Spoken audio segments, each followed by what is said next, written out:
Hello everyone, this is Arman and I'm back with a new topic. Sorry, थोड़ा gap हो गया videos में. well, फिर भी आज ज़्यादा वक्त बर्बाद नहीं करेंगे. हम डायरेक्ट टॉपिक पर आते हैं. हमारा नया टॉपिक शुरू हो रहा है जिसे हम कहते हैं वर्किंग कैपिटल मैनेजमेंट.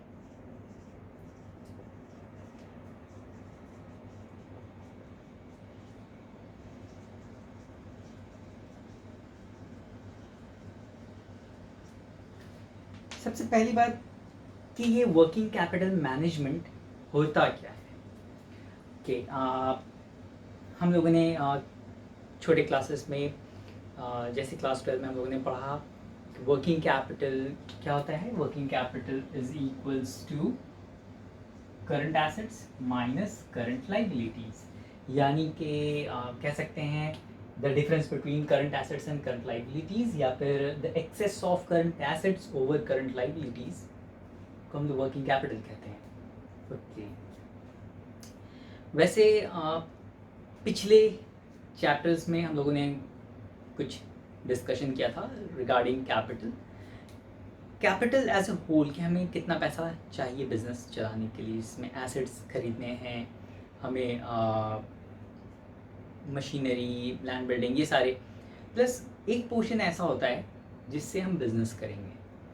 ठीक है. जो लिक्विड में रहेगा, जिसको ना हम लोग वर्किंग कैपिटल इसलिए कहते हैं क्योंकि ये सर्कुलेटिंग कैपिटल है. इसको ना ये साइकिल में घूमते रहना है, इसको ये चलता रहेगा. इन्हीं पैसे से हम कुछ सामान खरीदेंगे, बनाएंगे, बेचेंगे, फिर खरीदेंगे सामान, बनाएंगे, बेचेंगे. लेकिन ये पॉसिबल नहीं होता ना कि सारे सामान जो हैं, सारे मटेरियल्स, लेबर्स को भी पेमेंट करना, ओवरहेड्स पे करना, ये सारे कैश में ही हो. अगर सारी चीज़ें कैश में ही देनी पड़े तो ऐसा बोल सकते हैं कि सारा पैसा हमारा ही लगा हुआ है, तो उसमें ना वर्किंग कैपिटल की इन्वॉल्वमेंट काफ़ी हाई होगी. ठीक है. तो बेसिकली ये चलता कैसे है साइकिल, हम इस साइकिल को पहले समझते हैं. होता क्या है कि हम पहले कुछ मटेरियल्स खरीद कर लेकर आते हैं. ओके. मटेरियल्स खरीद कर लेकर आते हैं जब, तो ऐसा नहीं है कि आज लेकर आएँ और आज ही सारा मटेरियल कंज्यूम हो जाए. नहीं, वो मटेरियल रखा रहता है हमारे वेयर हाउस में. उसमें से कुछ मटेरियल प्रोडक्शन फेज़ में जाता है, जो वर्क्स इन प्रोग्रेस में थोड़ा वक्त लगता है. उसके बाद वहाँ से वो प्रोडक्ट आगे बढ़ता है. वो मटेरियल्स फिनिश्ड गुड्स की तरफ प्रोसीड करता है. फिर फिनिश्ड स्टॉक तैयार हो जाने के बाद वो भी कुछ दिन तक ऐसे ही गोडाउन में पड़ा होता है जब तक सही से उसकी मार्केटिंग नहीं की जाए, और तब जाके वो बिकता है जब उसका ऑर्डर आए. तो जैसे ही एक मटेरियल प्रोसेस हुआ, एक लॉट, सेकंड लॉट क्यू में है, वो WIP में चले जाती है जब फर्स्ट वाला लॉट कंप्लीट होकर के फिनिश्ड स्टॉक रेडी हो जाए. फिर सो ऑन, और ये प्रोसेस चलता है. यानी कि हम देख रहे हैं कि हमारा जो स्टॉक होता है वो कुछ दिन तक रॉ मटेरियल के फॉर्म में ही पड़ा रहता है. यानी हमारा पैसा फंसा हुआ है पूरा. ओके. फिर जब वो WIP में जाता है यानी वर्क्स इन प्रोग्रेस में, तो वर्क्स इन प्रोग्रेस में भी कुछ दिन तक पैसा वहाँ भी हमारा स्टक पड़ा हुआ रहता है, यानी कुछ पैसा वहाँ भी फंसा है. ओके. उसके बाद जब सामान बन करके तैयार हो जाता है हमारा स्टॉक, फिनिश्ड गुड्स, उसके बाद वो भी गोडाउन में पड़ा होता है, तो उसमें भी हमारा पैसा स्टक है, फंसा हुआ है. अच्छा, यानी कि ये सारी जगहों पर अगर मेरा ही पैसा फंसा हो तो हम कितना पैसा लेकर हम बिज़नेस करेंगे, ये कैसे हम लोग एस्टिमेट करते हैं. ये एस्टिमेट करने के लिए ना हमें कुछ चीज़ें आइडेंटिफाई करना, एस्टिमेट करना ज़रूरी है. जैसे अब सामान बन करके तैयार हो गया जब फिनिश्ड गुड्स, तो वो कुछ दिन तक स्टॉक में पड़ा होता है वेयर हाउस में. उसके बाद वो फिनिश्ड स्टॉक वाले वेयर हाउस से गुड्स सोल्ड कर दिया जाता है, यानी कि डेटर्स के पास चले जाते हैं. जब डेटर्स के पास चले जाते हैं तो फिर डेटर्स भी ऐसा नहीं होता कि संग संग आपको पेमेंट करें. कुछ स्टॉक संग संग में बिक जाती हैं कैश में, पर कुछ पोर्शन कैश में नहीं बिकती हैं. तो जो कैश में नहीं बिकती हैं वो क्रेडिट सेल्स हैं. क्रेडिट सेल्स मतलब नॉट इंस्टेंट पेमेंट, वो फ्यूचर में पेएबल है, यानी हमारे लिए रिसीवेबल्स है. तो ये रिसीवेबल्स कितने दिनों के बाद है उस पर डिपेंड करता है, यानी कि हमारा पैसा उसमें भी फंसा हुआ रहेगा. तो देखा जाए तो हमारा पैसा बेसिकली इन्वेंट्री की जब बात करें तो इन्वेंट्री में ही 3 डिफरेंट फॉर्म्स में हमारा पैसा फंसा होता है. एक रॉ मटेरियल के फॉर्म में, दूसरा जब वो प्रोग्रेस होता रहता है प्रोसेसिंग में, और तीसरा फिनिश्ड गुड्स के फॉर्म में। ये तो सिर्फ इन्वेंट्री की बात हुई। इसके बाद सामान बेचते हैं हम लोग, बेचने के बाद डेटर्स, एंड डेटर्स के बाद ही पैसा फंसा होता है। तो ये क्या कितना फीजिबल है कि सारा पैसा अपना ही खुद का लगाओ? It's not feasible. सारा रिस्क हमें ही बेयर करना पड़ जाएगा। तो क्या होता है कि हम मार्केट में सप्लायर्स ढूंढते हैं जिनसे हमें क्रेडिट मिल सके, ठीक है। तो क्या होता है कि मानते हैं कि हाँ पूरा क्रेडिट तो वो नहीं देंगे, कुछ हद तक तो हमें रिलीफ मिलेगा। तो जितना टू एन एक्सटेंट कि हाँ मान लेते हैं कि एक एग्जाम्पल ले लेते हैं कि हमारा क्रेडिटर से जो हमें मटेरियल सप्लाई करता है, ठीक है, हमारा एक और से वेंडर है जो हमें लेबर सप्लाई करता है, ओवरहेड्स वाले हो सकते हैं। तो इन सब का भी ना क्रेडिट टाइम लैग होता है कि कुछ दिनों के बाद हम पेमेंट करेंगे इनको। तो जितना कुछ पैसा उनका फंसा होता है हमारे पास, हमारा पैसा फंसा होता है मटेरियल्स में और मार्केट में, फिर ये जब हमारा पेमेंट आता है तो हम इनका पेमेंट करते हैं, और इस तरह से ये साइकिल चलता रहता है। तो ज़्यादा क्रेडिट हमें नहीं मिलता है क्रेडिटर से, तो कुछ पैसा हमें खुद का भी लगाना होता है। हम लोगों ने बेसिकली क्लास 12 में पढ़ चुके हैं हम लोग ऑलरेडी के वर्किंग कैपिटल जो होता है ये consist of current assets and current liabilities. और करंट रेशियो में हमें पढ़ाया जाता है कि करंट रेशियो हमारा 2 होना चाहिए, 2:1 जो ऑप्टिमम है, और क्विक रेशियो 1 होना चाहिए, 1:1। ओके, तो उन सारी चीज़ों को ध्यान रखते हुए ही अगर हम ये क्विक रेशियो में मेंटेन करें, यानी ये 1:1 हो, यानी ज़ीरो, आपका कुछ भी पैसा नहीं लगेगा, जितना पैसा आपको मिल रहा है मार्केट से वो पैसा आपको दे देना है, ठीक है, और जो बीच का आपको प्रॉफिट है वो आपका हुआ। तो ऐसे में क्या होता है, ये बहुत एग्रेसिव टाइप हुआ, क्योंकि आपको कैश में ही जनरली सेल करना होता है, तभी आपका पैसा इंस्टेंट आएगा और आप पे कर पाओगे अपने लाइबिलिटीज़, जितने भी करंट लाइबिलिटीज़। तो ये 1:1 होना थोड़ा अग्रेसिव हो गया। तो हमें क्या चाहिए, हमें ऑप्टिमम चाहिए जिसमें कुछ पैसा हमारा भी लगाओ। तो यानी कि अगर ये 2:1 के रेशियो में होना तो ऑप्टिमम है, ये हम लोगों ने सीखा है ऑलरेडी। अब हम लोग यही चीज़ डिटरमाइन करना सीखेंगे कि वर्किंग कैपिटल एक्चुअली निकालते कैसे, कैलकुलेट कैसे करते, एकदम इन डेप्थ, एकदम आप कहें तो हम लोग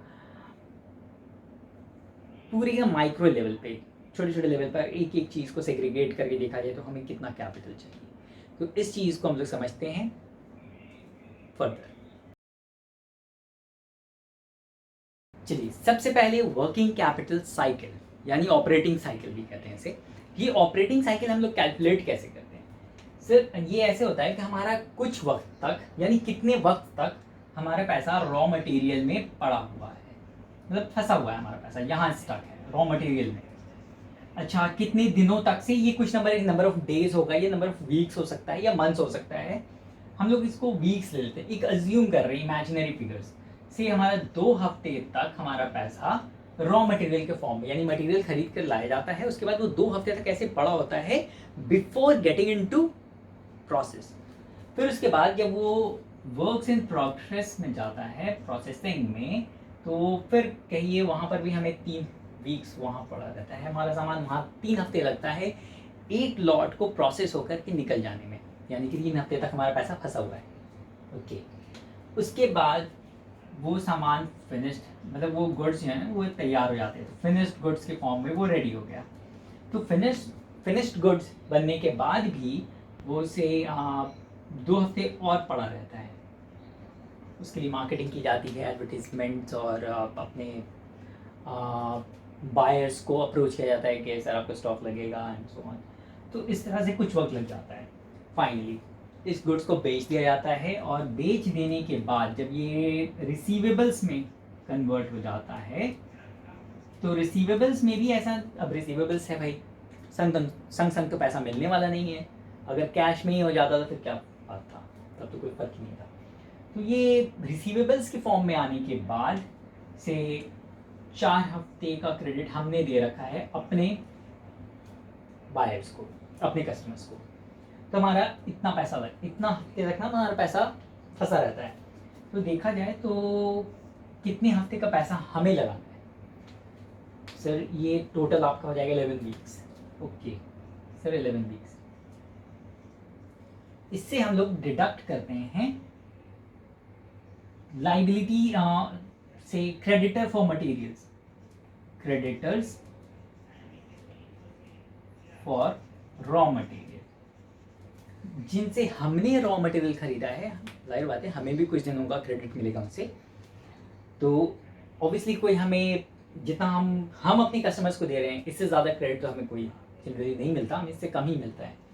तो से हमें मिला 2 हफ्ते का क्रेडिट, ओके 2 वीक्स। उसके बाद क्रेडिटर्स फॉर लेबर, जो लेबर कॉन्ट्रैक्टर हैं उन्होंने भी कुछ दिन का क्रेडिट दिया, ओवरहेड्स वालों ने दिया। तो क्रेडिटर्स फॉर लेबर ले लेते हैं हम लोग, ओवरहेड भी ले लेते हैं। तो से 1 हफ्ते का इनसे, 1 हफ्ते का इनसे, तो नेट देखा जाए, नेट जो होगा हमारा 11 minus 2 is 9, 9 minus 1 8, 8 minus 1 is 7। तो नेट हमें 7 वीक्स लगता है हमारी। ये 7 वीक्स जो है ना, ये हमारा ऑपरेटिंग साइकिल हुआ, यानी 7 हफ्ते में हमारा पैसा जो है टोटल कन्वर्ट होकर के हमारे पास आ जाता है, जिससे हम फिर पेमेंट करेंगे और फिर से सर्कुलेट करेंगे। तभी तो इस वर्किंग कैपिटल को हम लोग सर्कुलेटिंग कैपिटल भी कहते हैं। तो ये हमारा हुआ ऑपरेटिंग साइकिल। तो हमारे कभी कभी ना एग्जाम में एक क्वेश्चन आता है कि सर ऑपरेटिंग साइकिल क्या है, ऑपरेटिंग साइकिल कितना हुआ, कैलकुलेट करके बताएं। तो ऑपरेटिंग साइकिल कैलकुलेट करने का, अगर आपको डायरेक्टली ये कौन से चीज़ों में, कौन से जगहों पर कितने हफ्ते तक हमारा पैसा स्टक रहेगा या कितना वक्त लगता है उनमें, तो वो कन्वर्जन जो है ना, वो कन्वर्जन अगर आपको दिया हुआ हो क्वेश्चन में तो निकालना काफ़ी आसान होता है। लेकिन अगर नहीं दिया हुआ तो जनरली ग्रेजुएशन में ऑनर्स वालों को ऐसा क्वेश्चन मिलता है कि उन्हें ना नहीं दिया जाता और पूछा जाता है कि ठीक है इसका ऑपरेटिंग साइकिल क्या है, आप इसका ऑपरेटिंग साइकिल कैलकुलेट करके दिखाएं। तो रेशियो एनालिसिस वाले चैप्टर में ऑलरेडी हम लोग फाइनेंशियल अकाउंटिंग के पार्ट में भी है और यहाँ एफएम में भी है, हम लोग सीखते हैं। एक होता है टर्नओवर रेशियोज, टर्नओवर रेशियोज से हम लोग निकालते हैं से आपने वहाँ पर पढ़ा होगा कि टाइम लैग, वहाँ पर हम लोग ना टाइम लैग भी निकाल लेते हैं कि फ्रीक्वेंसी कितना है कितने दिनों बाद। तो उन सारी चीज़ों का हेल्प यहाँ पर हम लोग ले सकते हैं। फिर भी हम फॉर्मूला भी लिखा देंगे और आप इसे कॉपी कर सकते हैं नाउ। तो आप देख सकते हैं कि हमारा ये फॉर्मूला ऑलरेडी हम लोग सीख चुके हैं पहले ही, वो फिर से एक बार रिपीट हमारे पास मिला है, हमको दोबारा रिविजन करने का मौका मिला कि रॉ मटेरियल स्टोरेज पीरियड जो हम उसमें रेशियो में भी निकालते हैं, यहाँ पर भी निकालेंगे हम लोग average cost of raw material divided by average cost of raw material consumed per day. जैसे सर कंज्यूम्ड क्यों लिए हम लोग, इसलिए क्योंकि रॉ मटेरियल कंज्यूम्ड पर डिपेंडेंट है। एक्चुअली इसमें हम लोग ने रेशियो निकालने के लिए, हम लोग जब छोटे क्लासेस में हम जब चैप्टर्स पढ़ते हैं रेशियो, तो उसमें पढ़ता है कि ऊपर डिपेंडेबल वेरिएबल होता है और नीचे इंडिपेंडेंट। तो कॉस्ट ऑफ रॉ मटेरियल जो है ना, ये डिपेंड होता है कि हम कितना कंज्यूम करते हैं इसके ऊपर। तो जाहिर बात है ये डिपेंडेबल रहा इसी के लिए, तो जिसके ऊपर डिपेंड करता है वो डिनोमिनेटर में आता है ना। सेम वे WIP पीरियड अगर हमको निकालना है कि कितने दिनों तक हमारा प्रोसेसिंग चलता है, तो average stock in WIP divided by cost of production ना, यहाँ पर प्रोडक्शन पर डिपेंड हो जाता है। सेम वे फिनिश्ड गुड्स के लिए average stock of finished goods, FG stands for finished goods, divided by average cost of goods sold per day. जाहिर बात है फिनिश्ड गुड्स कितने दिनों तक रहता है ये डिपेंड करता है कि कितने क्विकली हम सामान को बेचते हैं, तो ये कॉस्ट ऑफ गुड्स सोल्ड पर डिपेंड करता है। Finally receivables collection period, average receivables divided by average credit sales per day, क्योंकि रिसीवेबल्स क्रेडिट सेल्स पर डिपेंड करता है। सेम वे हम लोग पेबल्स कलेक्शन भी बता सकते हैं। पेबल्स कलेक्शन, सर पेबल्स किस पर डिपेंड करता है, क्रेडिट परचेज पर। तो average payables divided by average credit purchase per day ले लेते हैं, वो बन जाता है पेबल्स कलेक्शन पीरियड। तो पेबल कलेक्शन पीरियड निकालने का भी फॉर्मूला हम लोग खुद से, आई होप आप लोग ग्रेजुएशन वाले हैं, ग्रोन अप किड्स, आप लोग इसका फॉर्मूला खुद से डिराइव कर सकते हैं यहाँ से। अब इस पर हम एक एग्जाम्पल देखेंगे कि किस तरह हम इन चीज़ों का, इन सारे फॉर्मूलाज का यूज़ करके हम एक ऑपरेटिंग साइकिल या फिर कहें तो वर्किंग कैपिटल साइकिल हम कैलकुलेट कर सकते हैं।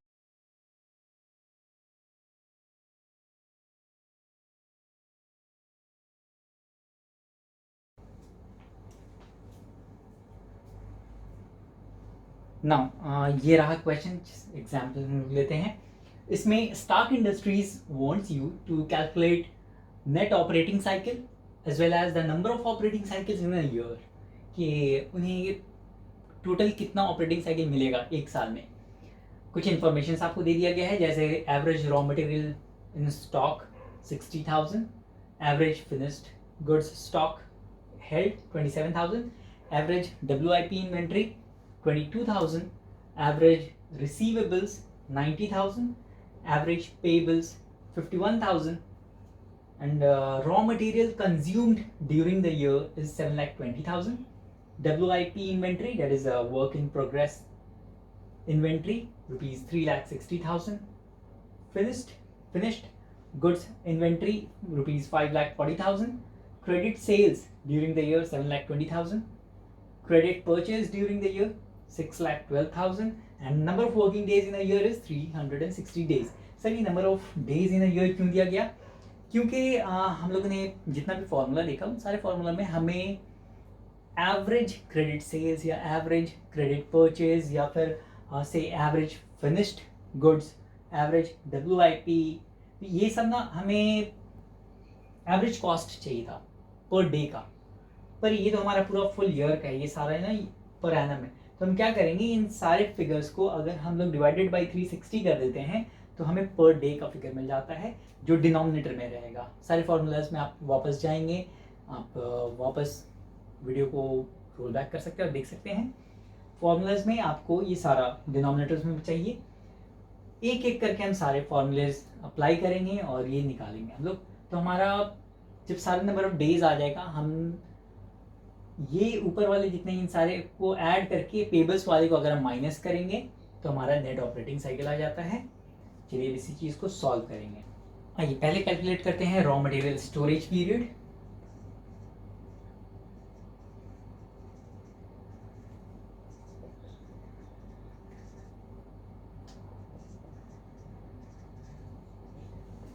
जिसमें हमारा इंफॉर्मेशन दिया गया है average stock of raw material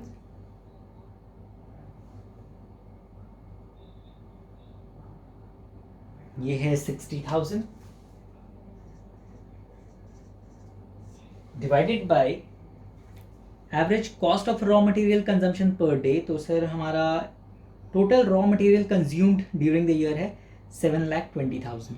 तो सर 7,20,000 को अगर हम डिवाइडेड बाय 360 करते हैं तो 3,60,000 अगर sorry 7,20,000 divide by 360 will give you ₹2,000। Sir ये आ जाएगा ₹60,000 डिवाइडेड बाय ₹2,000 पर डे। तो ये हम डिवाइड करेंगे पर डे, तो ये रुपीज कट गया। 60,000 divided by 2,000 will give you 20 days, sorry 30 days, 30 days. तो आपका रॉ मटेरियल स्टोरेज पीरियड जो है वो 30 डेज। ओके, अब हम नेक्स्ट आते हैं। हमारा नेक्स्ट है सर WIP होल्डिंग पीरियड आप कैसे निकालेंगे सर? WIP का हमारा दिया गया है इन्वेंट्री 22,000,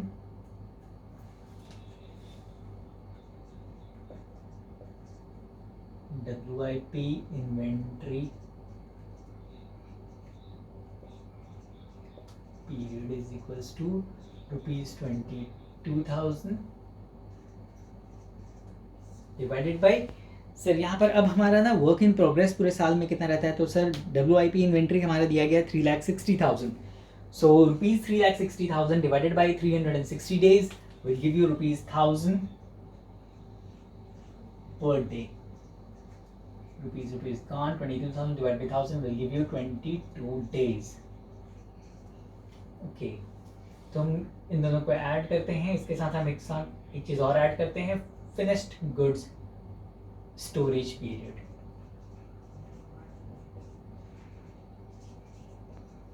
तो सर हमारा फिनिश्ड स्टॉक दिया गया है, finished goods average finished goods stocks held is ₹27,000 divided by sir finished goods inventory during the year is 5,40,000. So rupees 5,40,000 divided by 360 will give you rupees 1,500 per day. So again rupees and rupees gone, 1,500 से divide करेंगे तो आपका answer आएगा it's 18 days. Okay fine. इसके साथ हम क्या add करते हैं? इसके साथ रिसीवेबल्स ऐड करते हैं. सर हमारे रिसीवेबल्स का इंफॉर्मेशन कुछ है? अच्छा, एवरेज कलेक्शन पीरियड जो होगा, जो कि हम लोग डेटर्स कलेक्शन पीरियड बोलें या रिसीवेबल्स कलेक्शन पीरियड बोलें.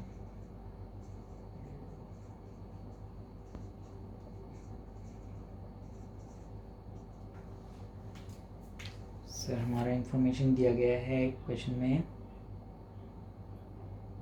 average receivables is rupees 90,000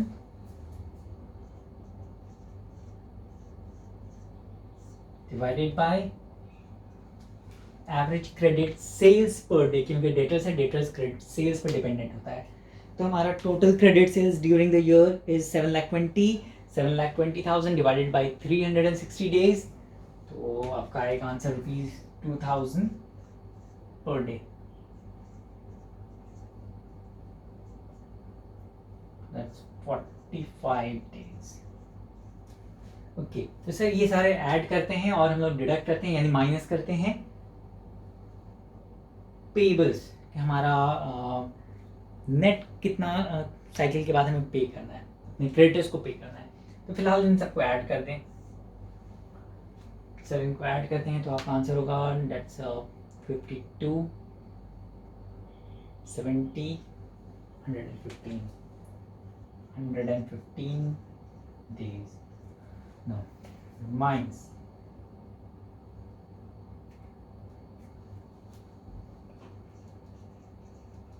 credit period availed. The average payables is rupees 51,000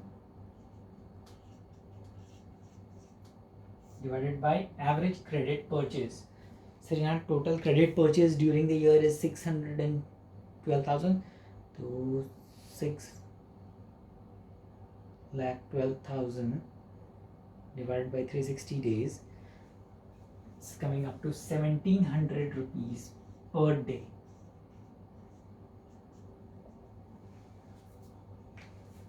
So 51,000 divided by 1,700. This would give you 30 days. अच्छा, तो 30 डेज का हमारा क्रेडिट मिल जा रहा है. नेट ऑपरेटिंग साइकिल हम कहेंगे इट्स 85 डेज. ये रहा हमारा नेट ऑपरेटिंग साइकिल. हमें क्वेश्चन में एक चीज और पूछा गया था कि total number of operating cycles in a year. तो सर हम लोग 360 डेज लेकर चल रहे हैं. सर अगर 360 डेज टोटल है जिसमें आफ्टर एवरी 85 डेज हमारा एक साइकिल कंप्लीट होता है, तो टोटल नंबर ऑफ साइकिल्स कितना मिलेगा हमें? So 360 days divided by 85 days will give you 4.235 और 24 साइकिल्स हम कह सकते हैं.